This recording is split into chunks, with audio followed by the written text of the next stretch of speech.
والخاتم لما سبق ناصر الحق بالحق والهادي إلى صراطك المستقيم وعلى آله وصحبه حق قدره وقدره العظيم. Para alim, para buya, para mursyid, para tuan guru, para asatid yang saya muliakan dan saya hormati, jajaran pengurus DKM Masjid Silaturrahim yang juga saya hormati, saudara MC Al-Ustaz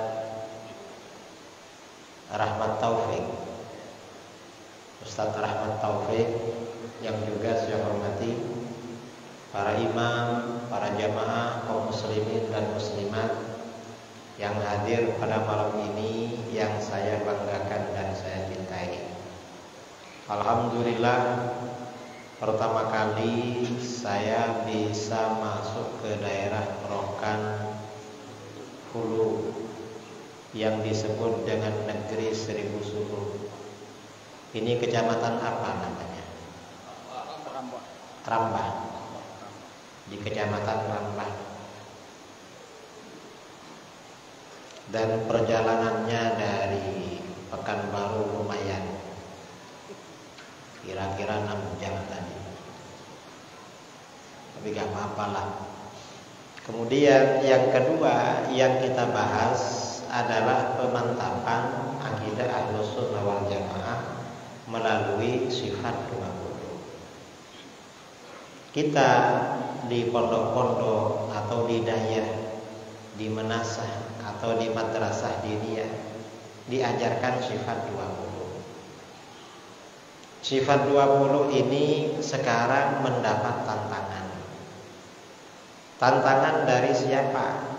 Kadang tantangan dari orang-orang kita sendiri yang kurang memahami.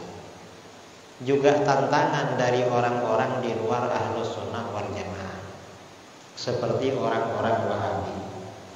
Dulu ketika saya belajar di pondok pesantren, saya perhatikan tentang sifat 20, tidak ada pertanyaan-pertanyaan kritis dari teman-teman, nggak ada. Begitu pulang dari pondok bergabung dengan para kiai, sebagian kiai tanya pada saya, Gus itu artinya kiai kalau masih muda, kalau sudah tua dipanggil kiai. Dulu ya, tanya, Gus, apa kiai? Mengapa sifat wajib bagi Allah itu 20? Saya tanya balik sama beliau, sampeyan minta berapa kiai? Kok mempertanyakan 20? Bukan minta berapa. Mengapa sifat wajib bagi Allah bukan 15, bukan 17, 19, 21, 23, 25 atau berapa? Kok 20? Ada pertanyaan begitu. Ini yang bertanya orang-orang Ahlus Sunnah yang kritis. Yang kedua, ada juga pertanyaan, Ustaz, apa? Asmaul Husna itu jumlahnya 99. Mengapa sifat wajib bagi Allah 20? Kenapa agak 99? Padahal kita menghafal isinya 20 itu repotnya bukan main. Apalagi tambah 99, tambah berat. Ada pertanyaan begitu. Ini pertanyaan orang-orang Ahlus Sunnah. Kalau Wahabi pertanyaannya beda, langsung protes dan menyalahkan. Saya mengisi kuliah umum di University Teknologi Malaysia di Johor, Malaysia. Ada orang tanya, Kiai, kata orang Wahabi sifat 20 itu bukan dari Islam. Dari siapa? Katanya dari orang-orang ahli filsafat Yunani. Saya bilang pada dia, kalau orang-orang ahli filsafat Yunani meyakini sifat wajib 20, berarti mereka ahli tauhid. Kalau orang Wahabi mengingkari sifat 20, berarti Wahabi ini komunis, ateis. Karena tidak percaya adanya Allah, komunis, ateis. Gak percaya kidam bakok komunis ateis. Nah, yang perlu kita garis bawahi sekarang, mengapa para ulama ini membangun konsep sifat wajib 20? Itu yang penting. Mengapa? Apa tujuan sifat wajib 20? Karena sifat wajib 20 ini sangat hebat, saudara. Hubungannya kemana-mana. Nah, para ulama kita, para ulama Ahlus Sunnah wal Jamaah, di mana Ahlus Sunnah ini merupakan mayoritas umat Islam, yaitu Asy'ariyah Maturidiyah. Asy'ariyah Maturidiyah ini pengikutnya 90% umat Islam. Nah, mengapa para ulama membuat konsep sifat wajib 20? Yang pertama, tujuan sifat wajib 20 yang pertama adalah mengantarkan kita makrifat kepada Allah. Makrifat itu apa? Makrifat itu artinya kenal. Kita ini kalau kenal ya, kita ini kalau kenal dengan orang, kenal dengan Ustadz Rahmat Taufik. Tahu ada Ustadz dari Riau yang beberapa tahun terakhir ini ngetop ya, Ustadz Abdus Somad. Tahu orangnya, tahu perawakannya, tahu tempat tinggalnya, tahu profesinya, keahliannya, usianya, itu kenal. Kepada Allah kita wajib kenal. Cuma di dunia kita kan gak bisa melihat Allah. Maka bagaimana makrifat mengenal kepada Allah adalah melalui sifat-sifatnya, dan itu sifat 20. Jadi mengantarkan makrifat. Itu yang pertama. Yang kedua, apa tujuan sifat wajib 20? Yang kedua, tujuan sifat wajib 20 yang kedua adalah untuk merespon, menjawab atau mengkanter, melawan penyimpangan-penyimpangan agama-agama di luar Islam atau kelompok-kelompok di luar Ahlus Sunnah wal Jamaah yang memiliki pemahaman yang keliru tentang Allah. Ini yang mengkanter sifat wajib 20. Jadi sifat wajib 20 ini menolak Kristen, menolak Yahudi, menolak Hindu, menolak Buddha, menolak orang-orang musyrik, menolak orang Wahabi, menolak Hizbut Tahrir, menolak Syiah, Mu'tazilah dan lain sebagainya. Ini sifat 20 yang kedua. Yang ketiga, mengapa kok 20? Bukan 25, bukan 30 atau bukan berapa? Kenapa kok 20? Kata para ulama, sifat wajib 20 ini batas kemampuan akan manusia dalam makrifat kepada Allah. Manusia ini wajib makrifat kepada Allah, wajib tahu. Cuma kemampuan manusia dalam makrifat kepada Allah terbatas. Sampai berapa? Akal manusia mampu makrifat kepada Allah hanya sampai 20 sifat. Lebih dari 20 gak mampu. Kita ini jangankan makrifat kepada Allah, kita ini mengenal orang-orang yang kita kenal itu terbatas. Saudara mungkin pernah nonton YouTube saya, debat dengan Wahabi, atau ceramah di YouTube, atau mungkin pernah mengikuti ceramah saya di sini atau di tempat lain. Tapi kan gak kenal semua tentang saya. Coba saya tanya, saya ini, saudara kenal saya sekarang kan? Kenal. Saya tanya, jawab dengan jujur. Saya ini sudah kawin apa belum? Hah? Belum? Gak tahu kan? Belum ya? Belum. Ya mungkin yang benar belum di sini, yang sudah di tempat lain. Artinya apa? Makrifat kita kepada orang tertentu, orang yang kita kenal itu terbatas. Apalagi makrifat kepada Allah. Ini yang ketiga. Yang keempat, mengapa sifat 20? Sifat 20 ini saudara menjawab soal-soal yang mendasar tentang Allah. Artinya jawaban soal-soal tentang identitas Allah. Ini sifat 20. Kita itu kalau berkenalan dengan orang, Biasanya pertanyaannya, siapa namamu? Dari mana asalmu? Tinggal di mana sekarang? Kerja apa sekarang? Umur berapa sekarang? Kan begitu. Sifat 20 itu juga begitu, saudara. Sehari semalam kita ini beribadah kepada Allah. Mau tidur, baca doa. Bangun tidur, baca lagi. Mau masuk kamar mandi, baca doa. Keluar kamar mandi, baca lagi. Mau minum, mau makan, baca doa. Selesai, baca doa lagi. Kita ini terus-menerus beribadah kepada Allah. Pertanyaannya, apakah Allah itu ada? Maka jawabnya adalah sifatku. Allah itu wajib adanya. Karena Allah itu wajib adanya, maka kebalikan dari sifat wujud, yaitu ada, tiada, mustahil bagi Allah. Lalu diterangkan dalil-dalil sifat wujud. Mana dalil-dalil sifat wujud? Al-Quran. Al-Quran ini dari awal sampai akhir berbicara tentang Allah. Jadi Al-Quran ini ya banyak. Di Al-Quran itu dari awal sampai akhir berbicara tentang Allah. Tentang perintah Allah, larangan Allah, zat Allah, sifat-sifat Allah, janji-janji Allah, larangan, ancaman-ancaman Allah, syariat Allah, makhluk-makhluk Allah dibicarakan dalam Al-Quran. Jadi Al-Quran ini sumber utama dalil sifat wujud bagi Allah.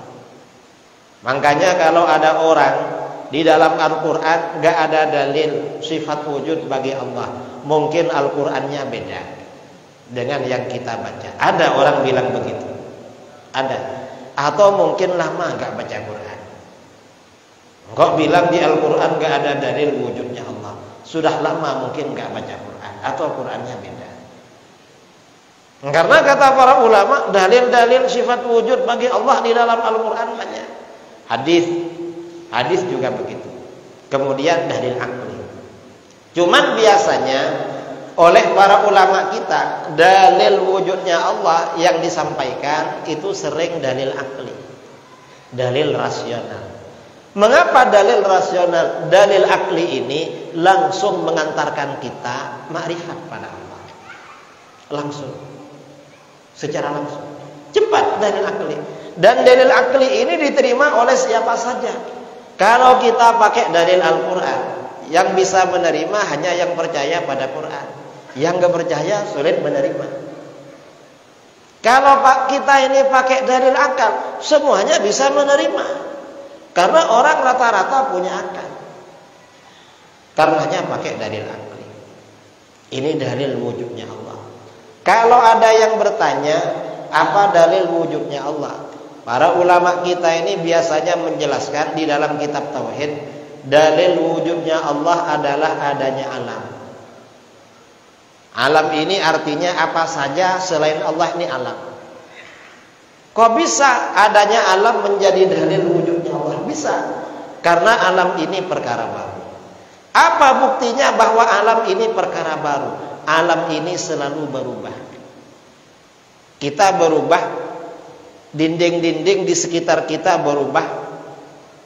Kemudian yang di bawah kita ini berubah. Di sekitar kita semuanya berubah. Setiap sesuatu yang berubah berarti perkara baru. Berarti alam ini perkara baru. Setiap perkara baru berarti asalnya tidak ada lalu ada. Setiap sesuatu yang tidak ada lalu ada, pasti ada yang menciptakan. Dan itu adalah Allah. Kadang ada pertanyaan, apa tidak mungkin alam jadi sendiri? Gak mungkin. Alam itu gak mampu menciptakan dirinya sendiri. Gak mampu. Kita ini jangankan menciptakan diri sendiri, mempertahankan eksistensi dirinya agar tidak berubah, gak bisa, saudara.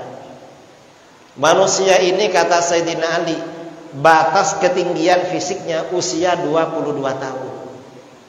Kamu kalau usianya sudah 22, gak nambah tinggi lagi. Kalau usianya masih 20 atau di bawahnya masih nambah, ya mungkin berapa senti. Kalau sudah 20 gak bisa tambah tinggi. Ini ketinggian fisik. Kecerdasan akal, kata Sayyidina Ali, puncaknya usia 27 tahun. Kalau sudah lewat 27 gak tambah cerdas. Yang ada hanya pengalaman. Kecerdasan dah selesai. Kalau sebelum 27 sehari mampu menghafalkan 3 ayat, maka setelah 27 gak bisa 4 ayat. Itu batasnya. Atau mundok, belajar di pondok, sampai 27 sehari mampu menghafal 5 bait. Setelah itu gak mampu 6 bait. Paling berkurang gitu. Ini kesempurnaan kecerdasan. Nah, kalau kesempurnaan fisik, penduduk surga itu usianya 33 tahun. Saudara yang usianya sekarang 40, 50, jangan khawatir. Mengapa? Kalau masuk surga nanti 33 tahun lagi. 33 tahun. Itu kesempurnaan fisik manusia. Setelah 33, manusia ini berubah. Yang namanya gigi satu demi satu mulai patah-patah. Yang namanya rambut satu persatu mulai memutih. Yang namanya kulit sedikit demi sedikit mulai mengalami penuaan. Ini saudara ditahan-tahan agar gak berubah gak bisa. Kadang orang perempuan, kamu pakai ini wajahnya biar putih. Yang putih cuma mukanya ketika pakai itu. Tangannya tetap hitam. Lama-lama kalau lama gak pakai itu, akhirnya hitam lagi dan jerawatan. Kadang begitu. Nah, ini artinya apa? Manusia itu mempertahankan dirinya agar gak berubah gak bisa. Apalagi menciptakan dirinya sendiri. Tambah gak bisa. Gak bisa saudara menciptakan dirinya sendiri. Ini pertanyaan pertama. Pertanyaan kedua, apa tidak mungkin yang menciptakan makhluk ini juga perkara baru? Ya gak mungkin lah. Perkara baru gak mampu menciptakan perkara baru. Karena perkara baru gak mampu menciptakan perkara baru, berarti yang menciptakan perkara baru bukan perkara baru, tetapi yaitu Allah. Karenanya Allah wajib bersifat qidam. Pertanyaan kedua, Allah itu wujud. Allah itu maha ada. Pertanyaan kedua, sejak kapan adanya Allah? Jawabnya adalah sifat qidam. Wujudnya Allah tanpa permulaan. Tanpa permulaan. Mengapa wujudnya Allah tanpa permulaan? Kalau adanya Allah itu pakai permulaan, berarti Allah tidak wajibul wujud. Adanya Allah bukan perkara wajib bagi Allah. Sedangkan adanya Allah adalah perkara wajib bagi Allah. Karena adanya Allah perkara wajib bagi Allah, berarti adanya Allah tanpa permulaan.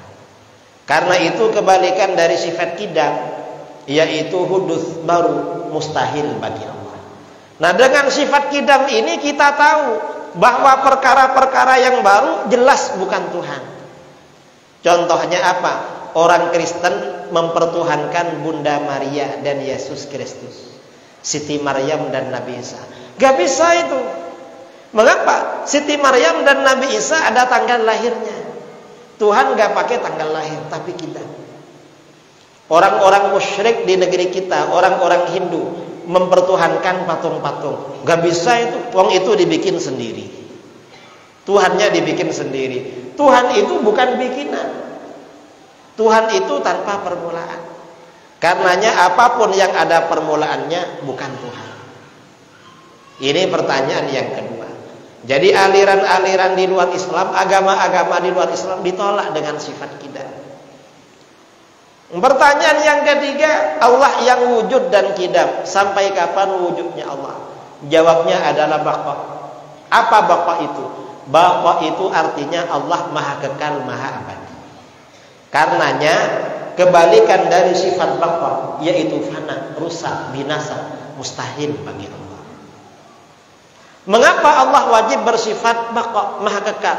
Kalau Allah tidak kekal, berarti Allah akan rusak. Kalau Allah ini rusak, berarti Allah tidak wajibul wujud. Adanya Allah bukan perkara wajib, tapi perkara mungkin. Sedangkan Allah itu wajibul wujud. Karena Allah maha pencipta, berarti Allah wajib bersifat baqa. Wujudnya tanpa ada akhirat. Artinya Allah maha kekal, maha abadi. Karenanya yang tidak baqa, yang tidak kekal, tidak abadi bukan Tuhan. Siti Maryam bukan Tuhan. Nabi Isa bukan Tuhan. Berhala-berhala, apalagi berhala memang nggak bisa apa-apa, bukan Tuhan. Bukan Tuhan. Ini pertanyaan yang ketiga. Ini juga menolak terhadap orang-orang ateis. Pertanyaan keempat, Allah yang wujud qidam baqa seperti apa? Kita ini kalau berbicara tentang sesuatu, lama-lama biasanya bertanya, seperti apa ya? Saudara misalnya tanya-tanya tentang mobil. Saya ingin beli mobil bekas. Oh, ada di sana. Mobilnya gini-gini. Pasti tanya seperti apa? Apa saja selalu ditanya seperti apa? Kalau Allah ditanya seperti apa Allah, maka jawabnya adalah mukhalafatuhu lil hawadits. Allah itu tidak serupa dengan apapun perkara yang baru. Mengapa Allah tak serupa dengan perkara baru? Kalau Allah serupa dengan perkara baru, berarti Allah juga baru. Mengapa? Karena setiap sesuatu pasti memiliki hukum yang sama dengan apa yang serupa dengannya. Sedangkan Allah itu wajib bersifat qidam, wujudnya tanpa permulaan. Karena adanya Allah tanpa permulaan, maka pasti Allah tak serupa dengan apapun perkara yang baru. Dalam Al-Quran, laisa kamitslihi syai'. Tidak ada sesuatu yang serupa dengan Allah. Ini namanya akidah Ahlus Sunnah wal Jamaah. Kalau Wahabi beda, saudara. Apa kata Wahabi? Tuhan seperti apa? Maka kata Wahabi, Tuhan itu mukhalafatul hawadithi, tapi tak begitu mukhalafat. Mengapa? Ada mirip-miripnya. Mirip apa? Kata Wahabi, Tuhan itu mirip seorang laki-laki yang masih muda, belum berjenggot, tingginya kira-kira 30 meter. Ini kata Wahabi. Ajaran Wahabi mirip akidah Yahudi. Kata Yahudi, Tuhan itu seperti seorang laki-laki yang sudah tua sekali, rambut dan jenggotnya putih semua, tingginya 30 meter. Bedanya Tuhannya Yahudi lebih tua daripada Tuhannya Wahabi. Makanya akidah Yahudi kakak dari akidah Wahabi, disingkat menjadi Wahyudi. Wahabi adiknya Yahudi. Tapi bukan Wahyudi orang sini. Saya ini 2 minggu yang lalu menerangkan Wahabi. Lalu saya bilang Wahyudi. Itu di masjid markasnya TNI Angkatan Darat. Begitu bilang Wahyudi, tertawa semua. Saya tanya, kenapa tertawa? Pak Kiai, ketua DKM-nya Pak Wahyudi. Ternyata yang undang saya Pak Wahyudi namanya. Itu Wahabi. Wahabi ini mujassim, saudara, kelompok yang menjasmanikan Allah. Kata Imam Syafi'i, al-mujassimu kafir. Orang yang menjasmanikan Allah itu orang kafir. Mengapa? Karena dia tidak makrifat kepada Allah, gak kenal kepada Allah. Ini Wahabi. Ini pertanyaan yang keempat. Pertanyaan yang kelima, Allah yang wujud, qidam baqa, mukhalafatul hawaditsi. Alamatnya di mana? Maka jawabannya apa? Jawabannya adalah qiyamuhu bi nafsihi. Allah berdiri pada zatnya sendiri. Apa maksudnya Allah berdiri pada zatnya sendiri? Maksudnya Allah itu tidak butuh pada tempat dan tidak butuh pada orang yang membatasi atau menciptakan. Mengapa Allah gak butuh pada tempat? Yang namanya butuh itu, saudara, bukan sifatnya Allah yang maha pencipta khalik, tetapi sifatnya makhluk. Bukan sifatnya Allah yang namanya butuh. Makanya Allah tidak butuh pada tempat. Dalilnya mana? Banyak di dalam Al-Quran. Al-Hayyul Qayyum. Hanya Allah yang maha hidup. Atau surat Ikhlas, Qul huwallahu ahad, Allahus samad, lam yalid wa lam yulad, wallahu ghaniyyun 'anil 'alamin. Allah tidak butuh pada semesta alam. Allah gak butuh tempat, gak butuh arah, gak butuh arasy, gak butuh apapun. Gak butuh Allah. Allah gak butuh pada tempat, karena Allah maha suci dari bertempat. Kalau Wahabi saudara beda dengan kita. Apa kata Wahabi? Wahabi ditanya, di mana alamat Tuhan? Apa kata dia? Loh, kamu belum tahu. Kamu sudah tahu? Iya tahu. Di mana? Di Arasy. Wah, jauh sekali. Kenapa? Kalau kita ada perlu sama Tuhan, kan nggak bisa ke Arasy. Belum ada pesawat jurusan Arasy. Dan sekarang ini naik pesawat repot, karena harus vaksin 2 kali. Kira-kira kalau nanti ada pesawat ke Arasy, vaksinnya berapa kali? Apa kata Wahabi? Jangan khawatir walaupun jauh. Kenapa? Setiap pukul 3 pagi Tuhan itu turun ke langit pertama di dunia. Ditanya dia, mengapa Tuhan turun ke langit pertama di dunia? Untuk mendengar doa kamu. Makanya pukul 3 kamu bangun sholat tahajud, minta sama Tuhan, Tuhan mendengar. Wahabi ditanya, memangnya kalau tidak turun Tuhan tidak mendengar? Wahabi bingung menjawab. Kalau jawab tidak mendengar, kafir dia. Karena Allah berarti bukan maha mendengar. Kalau menjawab sebenarnya mendengar sih, walaupun gak turun. Takut ditanya lagi, kalau gak turun mendengar, ngapain turun? Itu pertanyaan yang pertama. Yang kedua, Wahabi ditanya lagi, itu turun pukul 3 ikut waktu daerah mana? Karena pukul 3 di negeri kita ini beda-beda. Ada Indonesia Barat, Indonesia Tengah, Indonesia Timur. Apalagi kalau waktu istiwa tambah beda-beda. Tiap daerah, misalnya di sini ya, Rokan Hulu dengan Kampar beda, dengan Pekanbaru beda, dengan Pelalawan beda, dengan Rengat beda, dengan Inhil beda. Itu pukul 3 istiwa. Itu pukul 3 daerah mana? Wahabi bingung. Akhirnya apa? Kata dia, ya turun pukul 3 sesuai waktu daerah masing-masing lah. Berarti turun terus? Iya turun terus. Kalau turun terus, lalu naiknya kapan? Wahabi bingung, gak bisa jawab. Artinya apa? Ajaran yang tidak benar itu saudara, yang tidak benar itu akan menghadapi jalan buntu ketika digugat secara rasional. Buntu saudara. Saya ini pernah dialog dengan Wahabi di Surabaya tahun 2009. Lalu dengan Wahabi saya ada di Perak di Malaysia tahun 2015. Kata Wahabi, Ustadz, gak benar kalau dikatakan Tuhan tidak bertempat. Mengapa? Karena Tuhan itu ada.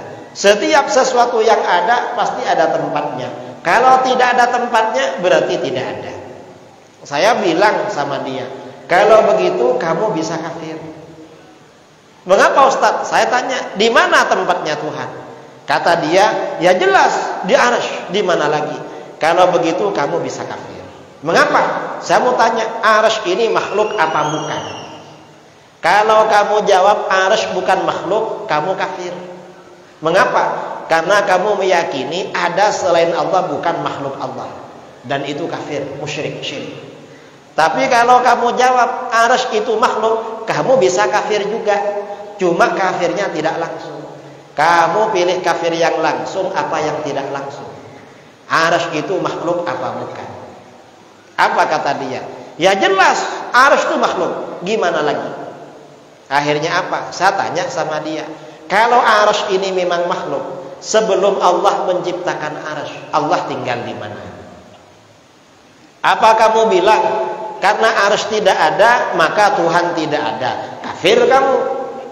Atau kamu bilang karena Arasy ini belum ada, Tuhan tidak bertempat, berarti akidah kamu rusak yang tadi. Jam gimana kamu? Akhirnya apa?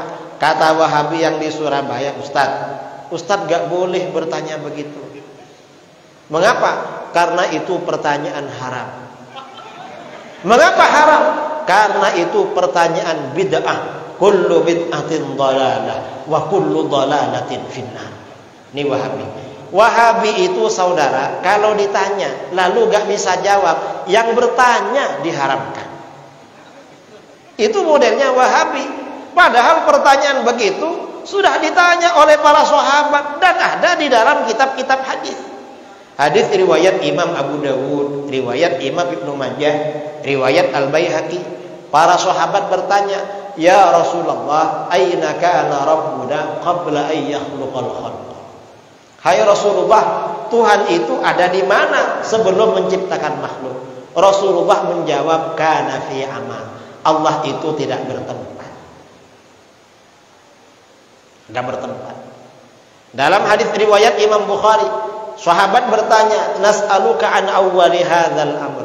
Kami bertanya kepada engkau tentang permulaan perkara yang ada ini. Apa jawaban beliau? Beliau menjawab, "Kanallah wa lam yakun syai'un ghairuhu." Allah itu sudah ada pada azal, keberadaan tanpa permulaan. Ketika apapun selain Allah belum ada.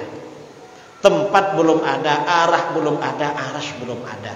Berarti Allah tidak bertempat. Gak bertempat, saudara. Ini Wahabi. Wahabi tahun 2009. Wahabi yang tahun 2015 jawabannya beda. Ketika ditanya, arasy itu makhluk apa bukan? Ya jelas makhluk. Sekarang saya mau tanya, kalau arasy ini memang makhluk, sebelum Allah menciptakan arasy, Allah tinggal di mana? Apa kata dia? Setelah mikir agak lama kata dia, ya suka-suka Allah lah mau di mana. Artinya apa? Dalam pikiran dia sebagai orang Wahabi, Tuhan itu dianggapnya benda kecil, ada di ruangan besar. Makanya suka-suka, mau ada di dalam, ada di serambi, ada di kamar, ada di loteng, terserah. Nah, itu kan sifatnya makhluk, bukan sifatnya khalik. Katanya maha besar, Allahu Akbar, maha besar. Kok kecil Tuhannya? Ini Wahabi yang 2015. Ada versi terbaru, saudara, viral di YouTube. Wahabi versi 2019. Dia ditanya, arasy itu, Tuhan itu di mana Pak Ustaz? Kata dia, jelas di arasy. Lalu ditanya, arasy itu makhluk apa bukan? Karena dia takut ditanya lagi, gak bisa jawab. Akhirnya apa? Kata dia, wallahu a'lam. Allah yang maha tahu. Nah, kalau Allah memang tahu arasy itu makhluk apa bukan, siapa bilang Allah gak tahu? Yang kita tanya pendapat kamu. Ini Wahabi. Wahabi gak tahu arasy itu makhluk apa bukan. Padahal di dalam Al-Quran surat Fatihah jelas sekali. Alhamdulillahi Rabbil Alamin. Segala puji bagi Allah Tuhan semesta alam. Alam itu artinya apa? Ya apa saja selain Allah. Ar-Rabb Tuhan semesta itu, Tuhan itu artinya apa? Ar-Rabb itu. Ar-Rabb itu artinya Allahu Khaliqu. Allah yang menciptakan. Allahu Malikuhu. Allah yang memiliki. Allahu Mudabbiruhu. Allah yang mengatur alam. Sedangkan arasy termasuk alam. Berarti arasy itu tercipta. Di dalam ayat lain yang lebih jelas, fa in tawallaw faqul hasbiyallahu la ilaha illahu alaihi tawakkaltu wa huwa rabbul arsyil azim. Rabbul arsy, dia adalah Tuhan arsy. Allah Tuhan arsy. Apa yang dimaksud Allah Tuhan arsy? Allahu khaliquhu, Allahu malikuhu, Allahu mudabbiruhu. Allah yang menciptakan arasy, Allah yang mengatur arasy, Allah yang memiliki arasy. Wahabi gak tahu kalau arasy makhluk. Nah, kalau gak tahu kok jadi ustaz? Ini Wahabi versi 2019. Setelah itu versi 2020, versi 2021 belum keluar sampai sekarang. Mungkin nunggu versi 22. Nah, karena ini sudah masuk waktu Isya, saya rasa ini pengantar diskusi pada malam ini. Ini tentang sifat 20 ya. Saya ini hanya pengantar-pengantar kulit-kulitnya saja. Sifat 20. Nanti selanjutnya sifat 20 dilanjutkan oleh para buya, para ustadz yang ada di sini. Setelah ini kita isi dengan sesi tanya jawab. Jawab, kita azan Isya, surat Isya dulu. Kurang lebihnya mohon maaf. Wal afwu minkum. Assalamualaikum warahmatullahi wabarakatuh.